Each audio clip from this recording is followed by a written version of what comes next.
করা উচিত। বাচ্চাদের হাতে ফোন যাচ্ছে এবং বাচ্চারা ছোটবেলা থেকে এইসব জিনিসগুলো দেখছে, তাদের মূল্যবোধ কোথায় যাবে? ভালোবাসা মানুষের মধ্যে থাকবেই, কিন্তু সেটার আরো মাধুর্য বাড়ে যখন তার একটা থাকে, আগ্রহ থাকে। বিদেশ থেকে যেগুলো খারাপ জিনিস যেগুলো ওরা বর্জন করছে সেগুলোকে আমরা নিয়ে আসছি, কারণ এরপরে সবকিছু করার সাহস হয়ে যাবে। স্থান কাল পাত্র বলে কোনো ব্যাপার হবে না। মানে এটা কি আমরা মানে জন্তুরাও বোধহয় আমাদের থেকে অনেক ভালো। এই জন্যই তো এইসব হচ্ছে আজকে এত কিস কিস কিস, মেট্রো স্টেশনে কিস, এটা নিয়ে প্রচুর প্রচুর প্রচুর বাক বিতণ্ড হয়ে গেছে। পাবলিক প্লেসে কিস দেওয়াটা কি ঠিক না বেঠিক? এখানে মমতা শঙ্কর খুব বোল্ডলি এটাকে করেছে, বিরোধিতা করেছেন। আমরা দেখেছি উনি বলেছেন যে এইভাবে আমরা পাশ্চাত্য ধর্ম মানে পাশ্চাত্যর কালচার মানতে গিয়ে নিজেদেরকে ছোট করে ফেলছি। পাবলিক প্লেসে তুমি তোমার প্রাইভেট জিনিস করতে পারো না। হ্যাঁ, এই ধরনের অফেন্সিভ ব্যাপারের জন্য কোনো রকম আইন নেই। চোখের পর্দাটা বা চক্ষু লজ্জাটাই বড় কথা। আমরা সবাই সেই ভিডিওটা দেখেছি, যদিও মুখটা পুরোটা দেখা যায়নি, কিন্তু ওপেন দুজন এই কালীঘাটের মেট্রো স্টেশনের সামনে কিস করছিল এবং একজন মহিলা ঘুরে ঘুরে দেখছিল আর একজন পুরুষ একটু বয়স্কই ওরা উকি মেরে দেখছিল। এটা আমরা চোখের সামনে আমরা দেখতে পেয়েছি। হ্যাঁ, তো এই যে জিনিসটা পাবলিক প্লেসে কিস করা, হ্যাঁ কিস তুমি ফোরহেডে করো ব্যাপার না, মাথা এখানে করো সেটা ব্যাপার না, বাট একদম জড়িয়ে লিপ কিস একদম ঠোঁটে ঠোঁটে, সেই জিনিসটা কতটুকু গ্রহণযোগ্য? এটা নিয়ে প্রচুর বাকবিতণ্ডা।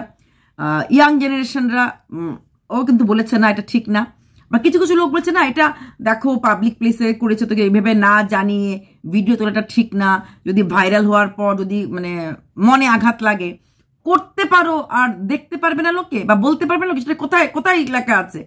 তুমি যখন করতে পারছো তোমাকে লোকে দেখতেও পারবে, লোকে বলতেও পারবে। करने का हिम्मत रखो तो सुनने का, बोलने का भी हिम्मत रखो, देखने का भी हिम्मत रखो। तो जे ভিডিও খিচেছে সে ভালো করেই ভালো কাজ করেছে যে দেখো এইভাবে পাবলিক প্লেসে অ্যাটলিস্ট কিস করে। কোনো গাছের নিচে যাও না, গাছটাকে পিছনে গাছের পিছনে কেউ দেখছে না, একদম মেট্রো স্টেশনে লোক আসছে যাচ্ছে। অনেকে বলছে যে আমাদের কাছে বাচ্চা থাকে, বাচ্চাটা ঘুরে ঘুরে দেখবে, বাচ্চাটা কি শিখবে? বাচ্চাটা কি শেখার থেকেও বড় কথা হচ্ছে যারা এই জিনিসগুলি করছে এদের নিজে মানে মানসিকতা নিচু স্তরে। তুমি কাউকে ভালোবাসতেই পারো, ভালোবাসাটা কোনোদিনই খারাপ না, ভালোবাসাটা তখনই সুন্দর যখন একটা আবরুর মধ্যে থাকে, একটা প্রোটেকশনের মধ্যে থাকে। তুমি কাউকে ভালোবাসছো সেটা চির দিল ফারকে একদম পাবলিক প্লেসে মেট্রোতেই তোমাকে কিস করেই দেখাতে লাগবে যে yes we are in love. না কিস না করলে লাভের বহিঃপ্রকাশ হয় না, তাও কিনা সবাইকে দেখিয়ে সবাইকে জানিয়ে। যদি কোনো প্রাইভেট প্লেস না থাকে, এরকম প্রচুর রেস্টুরেন্ট আছে যেখানে এরকম রুম মানে কেবিন টাইপের থাকে, দরজা কেবিন, সেখানেও ইজিলি কিস করে, সেখানে অ্যাটলিস্ট প্রত্যেকে দেখবে না। কিন্তু এটা তো ওপেন খুল্লাম খুল্লা প্যার করেঙ্গে হাম দোনো বলা আর গান করা আর ওপেন প্ল্যাটফর্মে একটা ভারতীয় সভ্যতার মধ্যে থেকে সেটা মানা যায় না। হ্যাঁ, সেটা যদিও কিছু কিছু সেলিব্রিটি যেরকম মানুষই বলেছেন দেশে কত কিছু হয়ে গেল, কত কিছু হয়ে যায়, আর সামান্য একটা কিস নিয়ে তো সামান্য একটা কিস না, সেটা হচ্ছে আজকে এটা সামান্য, কালকে এটা অনেক বড় ব্যাপার আকারে কিছু করবে। আর মমতা শঙ্করজি কিছুদিন আগেও আরেকটা কন্ট্রোভার্সিতে জড়িয়ে পড়েছিলেন ওই শাড়ি পরা নিয়ে, যে বুকের খাস দেখিয়ে শাড়ি পরাটা কি খুব জরুরি, শাড়ি পরা মানে কি শরীর ঢাকা যায় না? এটা নিয়ে অবশ্য অনেকে আবার স্বস্তিকা মুখার্জিরা বেশ নোংরাভাবে এটাকে প্রেডিকশন করেছিলেন, একদম বলতো আমি কোন লাইটের নিচে দাঁড়িয়ে আছি, এরকম করে কিছু কিছু করেছিল, ওরা ওনাকে ঝেড়েছিল। উনি যেহেতু উনি চিরকাল শাড়ি পরেন এবং একজন ড্যান্সার, উনি know the art of draping sari, কি করে শাড়ি পরলে সৌন্দর্যটা বৃদ্ধি হয়। শাড়ির মতো 12 হাত কাপড় পরার পরও যদি শরীরের অংশ দেখাতে হয়, স্পেশালি ওপর পোর্শন, তখন নিশ্চয়ই এটা খুব কষ্টদায়ক, তাই না? হ্যাঁ, অ্যাক্সিডেন্টলি শাড়িটা সরে গেল, এটা হয়, আমাদের ক্ষেত্রেও হয়, শাড়িটা ঠাস করে সরে গেল, শাড়িটা এভাবে পড়তে গিয়ে একটু নেমে গেল, কথা বলতে হতেই পারে, বিশেষ করে পেট অংশ সরে যায়। বাট এমনভাবে শাড়িটা আমি পরবো একদম পয়েন্ট টু পয়েন্ট, মাঝখানটা পুরো দেখা যাচ্ছে, তো জেনে শুনেই তো এটাকে বলা হয়, তাই না? তাহলে শাড়িটাকে অপমান করা, শাড়ির মধ্যে একটা সুন্দর ড্রেসকে অপমান করা, তাই না? আর ভারতীয় সভ্যতার প্রতিটি জায়গাতেই বলা হয়েছে ঢাকা, সেটা তুমি যে কোনো ট্রাইবাল ড্রেস দেখো ওপরে মালা টালা বেশি করে পরেও ঢাকা রাখছে, এইখানে একটা গামছার মতো বাঁধছে, যে কোনো জায়গাতে যেরকম ড্রেসই হোক ওপরে বাঁধার একটা নিয়ম আছে, এটা ওড়নাই হোক গামছাই হোক, যে যে ভাষা যেটা বলে, কেউ চাদর, বাট ঢাকার একটা ব্যবস্থা আছে। সেখানে দাঁড়িয়ে যেখানে এরকম বসন আমাদের মেন্টালিটি হয়, সেখানে দাঁড়িয়ে সেই ভারতের একজন তুমি নাগরিক হয়ে তুমি পাবলিক প্লেসে কিস করবে, সেটা কিন্তু ঠিক মতো মেনে নেওয়া যায় না।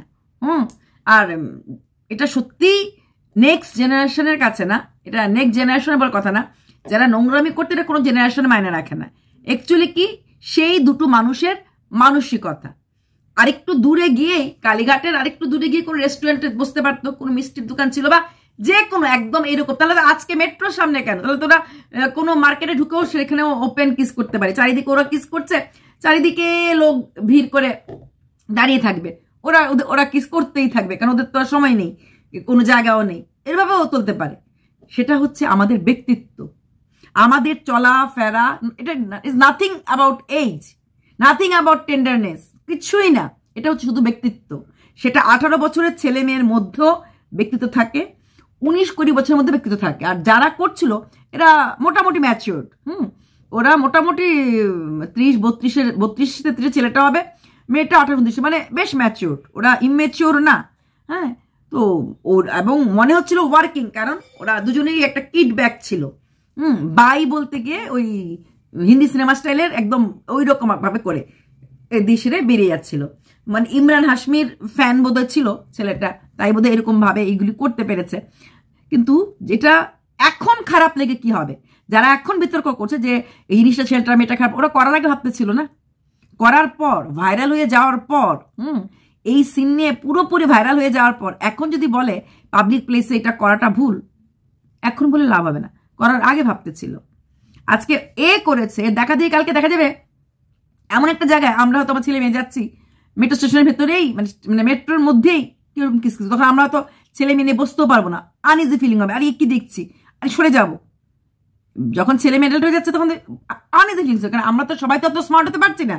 এই ধরনের দৃশ্য আছে, আমরা সবাই জানি যে এইসব জিনিস হয়, কেউ জানি না সেরকম না, প্রত্যেকে ম্যাচিউরড, প্রত্যেকে জানি যে এই ফ্যাক্টরগুলি লাইফে চলে। তার মানে এই না আমরা সবকিছু, তাহলে তো দরকার ছিল না ড্রেস পরা, কাপড় চোপড় পরা দরকার কি ছিল?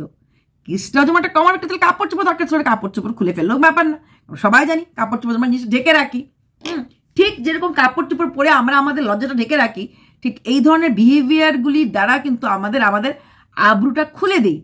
নোংরামিটা প্রকাশ, তো অনেক কিছুই নোংরামি করা যায়, অনেক জায়গায় খালি ফুটপাতে অনেক কিছু করা যায়, কে না করেছে, হক হ্যাঁ, কারণ এটাতে কেউ কিছু মাইন্ড করবে না, কোনো আইন সেরকম ভাবে নেই। পাবলিক ডিসপ্লে এরকম হলে পরে কোনো আইন, ভারতের কোনো আইন এখনো তৈরি হয় নাই যে এরকম নোংরামির কোনো আইন আছে কিনা, অফেন্সিভ অ্যাক্টিভিটির জন্য কোনো আইন আছে, অ্যাটলিস্ট আমি জানি না, যারা আইনজ্ঞ ওরা বলতে পারবে অফেন্সিভ অ্যাক্টিভিটির জন্য কোনো রকম আইন আছে কিনা, নাহলে তো অনেক কিছু রাস্তাঘাটে করা যায়। অথচ শুধু কয়েকজন সেলিব্রিটিরা এটা নিয়ে প্রোটেস্ট করেছে যে এইভাবে মেট্রো না, কোনো পাবলিক প্লেসে ধূমপান করা যেরকম নিষেধ, কারণ এতে অন্যদের হেলথ খারাপ হয়, ঠিক এই জিনিসটাও খারাপ, কারণ মেন্টাল হেলথের উপর এটা চাপ পড়ে, স্পেশালি ইয়াং চিলড্রেনদের এবং যারা অ্যাডোলেসেন্স পিরিয়ড আছে, কারণ ওরা এতটা বুঝবে না, তখন এই জিনিসটা ওরা শেখার পর অনেক রকম অনেক কিছু অ্যাক্টিভিটি করতে পারে। তাই সেখানে দাঁড়িয়ে আমার অবাক লাগলো, প্রত্যেকটা লোক কিন্তু এই মমতা শঙ্করকে বা বাকিদেরকে কিন্তু ওইভাবে সাপোর্ট করলো না। সেখানে মানুষের দিকে আমি প্রচুর রেসপেক্ট করি, উনি যখন বললেন যে না সেরকম ব্যাপার না, এরকম হতেই পারে, কত কিছু হয়ে গেল, কত লোটপাট হয়ে গেল, সেটা নিয়ে কথা নয়, সামান্য একটু কিস কে কাকে দিয়েছে, সামান্য একটা কিস দিয়ে শুরু হয়, ওই যে এক প্যাক দিয়ে শুরু হয়, তারপর ড্রেনিংয়ে শেষ হয়, সামান্য একটা কিস দিয়ে যখন এখন পুরো জায়গায় যখন কথাটা উঠে যাচ্ছে, তখন ধীরে ধীরে কিন্তু এই ব্যাপারগুলিও সরে যাবে। তারপরে আসছি ভাইরাল রাজু, এক প্লেট পরোটা, এক প্লেটে 3টে পরোটা, একটা কাঁচা লঙ্কা, একটা পেজ আনলিমিটেড তরকারি আর একটা ডিম সিদ্ধ, 30 টাকা, যে টাকায় কেনে একটা ট্রেনের টিকিটও হবে না। সেই রাজু পরোটাওয়ালার ভাইরাল ভিডিও, চারিদিকে রাজুকে নিয়ে প্রচন্ড ভাইরাল ভিডিও, এবং সেখানে ফুড ব্লগাররা তো আছেই, কিছু ড্যান্সার যারা ধেই ধেই করে নাচে, শরীরের নাচ, এটা নাচ বলা হয় না, জাস্ট শরীরের অঙ্গভঙ্গি করে, ওখানে ওনার সামনে দাঁড়িয়েও নাচ করছে, সে ভাইরাল হয়ে গেছে। তাতে তার লাভটা কি হলো, তার সেই জায়গাটা যেখানে সেল হতো সেখানে এতটাই ভিড় হতে শুরু হলো, সমস্ত ফুড ব্লগার চেপে ধরলো তাকে, তার সেই জায়গার থেকে সরে যেতে লাগলো, কারণ ওইটা লোকের আসা যাওয়া করতে অসুবিধা হচ্ছিল। তো এই যে ভালোবাসাতেই লোকের মরণও হয়, তো ওনাকে ভালোবাসা থেকে থেকে একজনকে উত্তরীয় নিয়ে গেছিল, এবং সেই রাজু ব্লগার রাজু পরোটাওয়ালা সেই ফুড ব্লগারের পায়ে পড়ে বলেছে আমাকে উত্তরীয় দেবেন না, আমি উত্তরীয় যোগ্য না। তাতেই ভদ্রলোক রেগে ফায়ার, কেন তুমি আমার উত্তরীয় পড়ছো না। ও এমন কি কাজ করছে যে উত্তরীয়, ওর পেটের ভাতে রোজগার করার জন্য 3টে পরোটা, 1টা কাঁচা লঙ্কা, 1টা পেঁয়াজ, আনলিমিটেড তরকারি, 1টা ডিম বিক্রি করছে 33 টাকা দিয়ে মাত্র।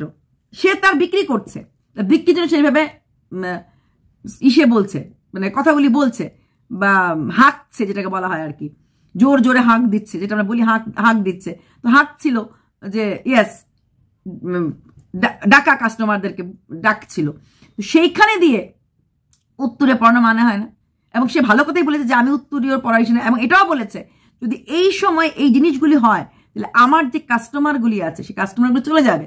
কেউ উত্তরীয় পড়াচ্ছে, কেউ প্রশ্ন জিজ্ঞেস করছে, কেউ হ্যান করছে, কেউ নাচ করছে না, সামনে এসে রাজুর সামনে দাঁড়িয়ে নাচলেই ভাইরাল। কিন্তু রাজু এখন ভাইরাল ফেস, রাজুর সামনে দাঁড়ালে নাচলেই সে মেয়েটাও ভাইরাল হয়ে গেল। হ্যাঁ, মেয়েটার ধারণা, রাজুকে জিজ্ঞেস করছে তোমার মেয়েটার নাচটা কেমন লাগলো, বলে অকথ্য লেগেছে। হ্যাঁ, এরকম বিচ্ছিরি ভালগার নাচ, যা নাচ জানেন, শুধু শরীর দোলানোর নাচ বলা হয় না। কিন্তু আলটিমেটলি ক্ষতি রাজুরই হলো। রাজু যেই জায়গাটাতে বিক্রি করতো পরোটা সেখান থেকে সরে যেতে লাগলো। এই যে ফুড ব্লগাররা যখনই কেউ নাম করে, যারই সেই নন্দিনী হোক, মিষ্টি বদি হোক, আর ছেঁড়া পরোটাই হোক, বা যে কোনো পরোটাওয়ালাই হোক, যাদের খুব নাম হয় তাদের সামনে একদম ছেকে ধরে গিয়ে ফুড ব্লগাররা নিজেদের চ্যানেলে দেওয়ার জন্য। কিন্তু এই যে পোলাও কাকু অসুস্থ, পোলাও কাকুর এখন খুব দরকার টাকা পয়সার, পোলাও কাকুর এখন অনেক দরকার ভাইরাল হওয়ার, পোলাও কাকুর জন্য অনেক দরকার প্রেয়ার। ওরা যদি ফুড ব্লগার যদি পোলাও কাকুকে নিয়ে বারবার অ্যাডভার্টাইজমেন্ট করে, পোলাও কাকুকে সাহায্য করুন, পোলাও কাকুর দোকানে আসুন, তাহলে কিন্তু ওদের লাভ হবে। কিন্তু না, যখন যে ভাইরাল, যখন যেই মনে হয় একে ধরলে আমার চ্যানেলটা গ্রো হবে, প্রত্যেকটা ব্লগার, সে ফুড ব্লগারই হোক, সে কন্ট্রোভার্সি ক্রিয়েটারই হোক, সে যেই হোক, যখন যে ট্রেন্ডিং থাকে আমরা তো তাদের কাছেই যাই, কাউকে সাহায্য করতে আমরা যাই না, নিজের চ্যানেল গ্রো করতে যাই। রাজু ব্লগার একজন আছে, রাজু পরোটাওয়ালার থেকে ফুড ব্লগারদের এখন নিজেদের চ্যানেল গ্রো করার এত টেন্ডেন্সি, তাই ওনাকে দেখছে। কিন্তু পোলাও কাকু যখন ভাইরাল হয়েছিল তখন কিন্তু সবাই পোলাও কাকুর কাছে যাচ্ছিল। কিন্তু এখন পোলাও কাকুর খুব টাকা পয়সার দরকার, এখন পোলাও কাকুর প্রচুর চারিদিকে পোলাও কাকুর নাম দরকার, সো দ্যাট ওনার যেই ট্রিটমেন্ট, পোস্ট অপারেশনের পর যে ট্রিটমেন্টগুলি, সেই ট্রিটমেন্টগুলি চালানোর জন্য।